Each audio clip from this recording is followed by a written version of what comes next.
أعوذ بالله من الشيطان الرجيم. إن في خلق السماوات والأرض واختلاف الليل والنهار لآيات لأولي الألباب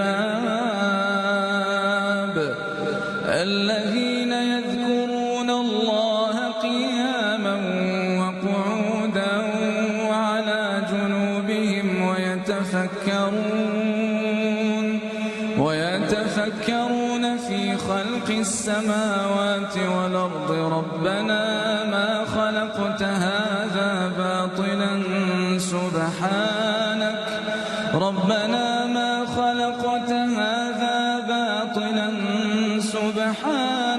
فقنا عذاب